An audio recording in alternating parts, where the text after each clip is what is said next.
నమస్తే, నేను అంకిత. పార్లమెంట్లో నరేంద్ర మోడీ అలాగే రాహుల్ గాంధీ మధ్యన వార్ జరుగుతుంది.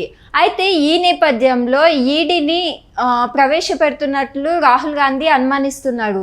సో అసలు నరేంద్ర మోడీ అలాగే రాహుల్ గాంధీ మధ్య ఏం జరగబోతుంది అన్న విషయంపై డిస్కస్ చేయడానికి నాతో పాటు సీనియర్ జర్నలిస్ట్ సిఎస్ సార్ ఉన్నారు. ఆయనతో మాట్లాడదాం. Hi sir. హలో సార్, ఇప్పుడు చూస్తే పార్లమెంట్లో నరేంద్ర మోడీ మధ్యన అలాగే రాహుల్ గాంధీ మధ్యన ఫుల్ వార్ జరుగుతుందని తెలుస్తుంది. అయితే ఈ సందర్భంలో ఈడీని కూడా రాహుల్ గాంధీ పైన ప్రవేశపెట్టబోతున్నారని రాహుల్ గాంధీ అనుమానిస్తున్నారు. సో ఇది ఎంతవరకు నిజం అంటారు? ఒకటి ఏంటంటే, మొదటి నుంచి కూడా కాంగ్రెస్ పార్టీ ఏం ఆరోపిస్తుందంటే నరేంద్ర మోడీ కన్నా కూడా ఈడీ, ఐటీ, సిబిఐ ముందొస్తాయి, ఆ తర్వాత మోడీ వస్తాడు అనేటువంటి ప్రచారం ఎన్నికల సందర్భంగా చేశారు. ఆ తర్వాత సరే ఎన్నికలు జరిగాయి, 2000 ఎన్నికల్లో నరేంద్ర మోడీ మూడోసారి ప్రధానమంత్రి అయ్యారు. అయినప్పటికీ కూడా బీజేపీ ఓడిపోయింది అనేటువంటి అభిప్రాయంతో కాంగ్రెస్ పార్టీ ఉంది. ఎందుకంటే గతం కంటే సంఖ్యలో తగ్గింది కాబట్టి బీజేపీకి. యాక్చువల్గా 400 ఎన్డీఏకి వస్తే 370 బీజేపీకి వస్తాయని చెప్పేసి ఎన్నికల్లో ప్రచారం చేశారు నరేంద్ర మోడీ. కానీ బాగా తగ్గాయి. ప్లస్ తెలుగుదేశం పార్టీ మీద లేదంటే నితీష్ కుమార్ మీద ఆధారపడి ప్రభుత్వాన్ని ఏర్పాటు చేయాల్సినటువంటి పరిస్థితి ఏర్పడింది. సో దీంతో మైనారిటీ ప్రభుత్వాన్ని నరేంద్ర మోడీ నడుపుతూ ఉన్నారు. ఇలాంటి పరిస్థితుల్లో నరేంద్ర మోడీ ఓడిపోయారు, ఆయన గెలవలేదు అనేటువంటి అభిప్రాయంతో కాంగ్రెస్ పార్టీ ఉంది. అంతేకాదు, రాబోయేటువంటి 4 రాష్ట్రాల ఎన్నికల్లో మహారాష్ట్ర, జార్ఖండ్, జమ్మూ కాశ్మీర్, హర్యానా ఈ 4 రాష్ట్రాల ఎలక్షన్స్ ఈ ఇయర్లోనే రాబోతున్నాయి. సో ఈ 4 రాష్ట్రాల ఎన్నికల్లో మనం ఎట్టి పరిస్థితుల్లో గెలిచి తీరాలనేది సోనియా గాంధీ రీసెంట్గా జరిగినటువంటి పార్లమెంటరీ పార్టీ సమావేశంలో కాంగ్రెస్ పార్టీకి ఒక దిశానిర్దేశం చేశారు ఆవిడ. అయితే పార్లమెంటు వేదికగా ప్రస్తుతం పార్లమెంటు సమావేశాలు జరుగుతున్నటువంటి తరుణంలో పార్లమెంటు సమావేశాలు ప్రారంభమైనప్పటి నుంచి కూడా కాంగ్రెస్ పార్టీని టార్గెట్గా చేస్తూ నరేంద్ర మోడీ అడుగులు వేస్తూ ఉన్నట్టు మనకు కనిపిస్తుంది. ఏం టార్గెట్ చేశారు ఆయన అని అంటే, రాహుల్ గాంధీని మొదటి నుంచి టార్గెట్ చేస్తూ వస్తూ ఉన్నారు అనేది. రాహుల్ గాంధీ కూడా అదే స్థాయిలో టార్గెట్ చేస్తూ వచ్చారు. అసలు పార్లమెంట్ సమావేశాలు మూడోసారి ప్రధానమంత్రిగా నరేంద్ర మోడీ అయిన తర్వాత పార్లమెంట్ సమావేశాలు తొలి రోజుల్లోనే స్పీకర్ ఓం బిర్లా తోటి ఆయన ప్రవేశపెట్టినటువంటి తీర్మానం ఏంటంటే ఎమర్జెన్సీ మీద చర్చ. ఒక స్పీకర్ దాన్ని తీర్మానించాడు. ఆ రోజు నుంచి కూడా కాంగ్రెస్ పార్టీ బీజేపీ మీద విరుచుకుపడుతూ ఉంది. ఎమర్జెన్సీ అనేది లోక్సభ స్పీకర్ చేత ప్రవేశపెట్టడం అనేది అభ్యంతరం పెడుతూ ఉన్నారు.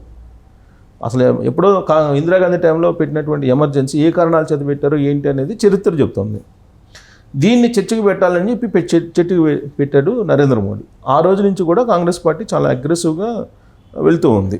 అనేక అంశాలు, సామాజిక అంశాలు ఉంటే ఎమర్జెన్సీ గురించి చర్చ పెట్టాల్సిన అవసరం ఉంది పార్లమెంట్లో అనేది కాంగ్రెస్ పార్టీ యొక్క వాదన.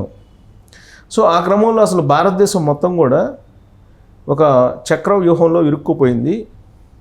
నరేంద్ర మోడీ చక్రవ్యూహంలో 6 చక్రవ్యూహంలో ఇరుక్కుపోయిందని చెప్పి 6 పేర్లు రాహుల్ గాంధీ పార్లమెంటు వేదికగా చెప్పారు. 6 ఎవరు అంటే నరేంద్ర మోడీ, అమిత్ షా, అంబానీ, ఆదానీ, అలాగే జాతీయ భద్రతా సలహాదారు అజిత్ దోవల్, వీళ్ళు పేర్లు చెప్పి ఆయన బయట పెట్టాడు.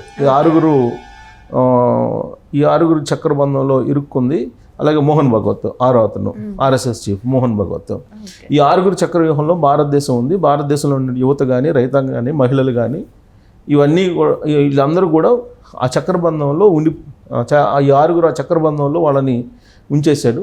సో ఆ చక్రబంధం నుంచి బయటికి తీసుకొచ్చేదానికి అభిమన్యుడిలాగా పోరాడతాను. అప్పట్లో అయితే అభిమన్యుడు పోరాడలేకపోయారు కానీ పోరాడి ఖచ్చితంగా ఈ చక్ర వ్యూహంలో ఉన్నటువంటి ఈ మహిళలు కానీ, యూత్ కానీ, తర్వాత స్టూడెంట్స్ కానీ వీళ్ళందరినీ బయటికి తీసుకొస్తాను అని చెప్పి ఆయన చెప్తూ ఉన్నాడు. సో ఇదే సందర్భంలో నరేంద్ర మోడీ యాక్చువల్గా మొదటి నుంచి వ్యవహరిస్తున్నటువంటి తీరు, అంటే రాహుల్ గాంధీ మీద వ్యవహరిస్తున్నటువంటి తీరు, ఇవన్నీ కనుక చూస్తే కనుక గతంలో ఏ విధంగా అయితే అనర్హత వేటు వేశారో రాహుల్ గాంధీ మీద, ఆ రోజు నుంచి కూడా ఆయన్ని వెంటాడుతూ ఉన్నాడు నరేంద్ర మోడీ. సో అందుకని నరేంద్ర మోడీ కూడా బీజేపీ నరేంద్ర మోడీ అనుచరులు కూడా అంతే అగ్రెసివ్గా వ్యవహరిస్తున్నారు. ఇటీవల కాలంలో పార్లమెంటు వేదికగా అంటే లోక్సభలో అనురాగ్ ఠాకూర్ అనేటువంటి బీజేపీ ఎంపీ ఏమన్నారని అంటే రాహుల్ గాంధీ గురించి కులము లేనటువంటి వాళ్ళు కులగణన గురించి మాట్లాడుతున్నారు అనేటువంటి వ్యాఖ్యలు చేశారు. అంటే రాహుల్ గాంధీని ఉద్దేశించి ఆ వ్యాఖ్యలు చేశారు అనేది అందరికీ అర్థమవుతుంది, స్పష్టమవుతుంది. రాహుల్ గాంధీ కులం గురించి గత 10 ఏళ్ల నుంచి కూడా బీజేపీ వర్గాలు సోషల్ మీడియా వేదికగా చేసుకుని రకరకాలుగా అనుమానాలు క్రియేట్ చేశారు. ఆయన అసలు ఎవరు, ముస్లిమా, హిందువా, బ్రాహ్మణ, ఏంటనే చెప్పాలి అనేటువంటి యాంగిల్లో చాలా చాలా చాలా అనుమానాలు, క్రిస్టియనా, ఇట్లాంటి అన్ని అనుమానాలు క్రియేట్ చేస్తూ రాహుల్ గాంధీ పుట్టుక గురించి సోషల్ మీడియాలో చాలా దుమారం రేపారు బీజేపీ. సరే, బయట సోషల్ మీడియాలో జరిగినటువంటి ప్రచారం ఇదంతా ఒక ఎత్తు అయితే, లోక్సభ వేదికగా చేసుకొని బీజేపీ ఎంపీ అనురాగ్ ఠాకూర్ అసలు కులమే లేనటువంటి అతను కులం గురించి, కులగణన గురించి మాట్లాడుతున్నాడు అనేటువంటి కామెంట్ సీరియస్ అయింది. సీరియస్ అయినప్పుడు లోక్సభ స్పీకర్ దాన్ని రికార్డుల నుంచి తొలగించాడు. సో రికార్డుల నుంచి తొలగించినటువంటి ఆ ఆడియో క్లిప్ తీసుకొని నరేంద్ర మోడీ తన ఎక్స్ ఖాతాలో ట్వీట్ చేశారు. ట్వీట్ చేసి దాన్ని కింద డిస్క్రిప్షన్ కూడా రాశారు. రాహుల్ గాంధీ పుట్టుక వీటన్నిటి గురించి డిస్క్రిప్షన్ రాసి ఆయన ట్వీట్ చేస్తే అదేమో వైరల్ అయింది. వైరల్ అయినటువంటి క్రమంలో దాన్ని బేస్ చేసుకొని ఒక ప్రధానమంత్రి హోదాలో ఇలాంటి వీడియోని, అంటే పార్లమెంట్లో డిలీట్ చేసినటువంటి రికార్డు నుంచి తొలగించినటువంటి అంశాన్ని ఎక్స్ ఖాతాలో ఈయన వైరల్ చేశారు. కాబట్టి ఈయన మీద సభా ఉల్లంఘన నోటీసులు ఇచ్చి చర్చ పెట్టాలనేటువంటి ఒక మోషన్ మూవ్ చేశారు Congress party. So motion move చేస్తే సభా ఉల్లంఘన కింద మోషన్ మూవ్ చేసేస్తే స్పీకర్ దానికి అంగీకరించాల్సిన పరిస్థితి ఏర్పడింది. ఇప్పుడు ఆ సభా ఉల్లంఘన అనే దాని మీద చర్చ జరగాలి. ఆ చర్చ జరిగితే కనుక నరేంద్ర మోడీ దానికి సమాధానం చెప్పాలి.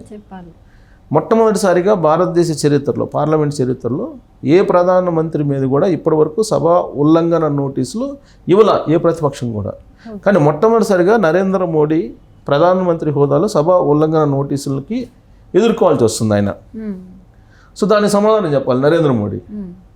సో ఆ సందర్భంగా ఒక చర్చ జరిగి ఓటింగ్ కనుక జరిగితే, అప్పుడు కనుక సభా ఉల్లంఘన నోటీసు మీద ఓటింగ్ జరిగినటువంటి క్రమంలో నరేంద్ర మోడీకి తక్కువ వచ్చి రాహుల్ గాంధీకి, కాంగ్రెస్ పార్టీకి లేదా ఇండియా కూటమికి ఎక్కువ వస్తే అప్పుడు నరేంద్ర మోడీ పదవే ఊడిపోయేటువంటి అవకాశం ఉంది. అందుకే ఇలాంటి క్లిష్ట పరిస్థితుల్లో చంద్రబాబు నాయుడిని కూడా ఢిల్లీకి త్వరలోనే పిలిపించుకునేటువంటి అవకాశం ఉంది.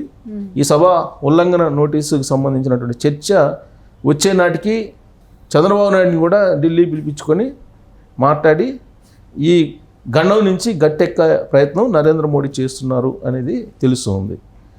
దానికి కంటిన్యూషన్గా ఇప్పుడు ఆల్రెడీ ఈడీ అనేదాన్ని ప్రయోగిస్తున్నారు భయపించడానికి. ఎందుకంటే సభా ఉల్లంఘన నోటీసు కాంగ్రెస్ పార్టీ పెట్టింది కాబట్టి రాహుల్ గాంధీ తప్పించుకోవడానికి, రాహుల్ గాంధీని భయపించడానికి ఈడీని ప్రయోగిస్తున్నారు అనేది ఒక అనుమానం రాహుల్ గాంధీకి.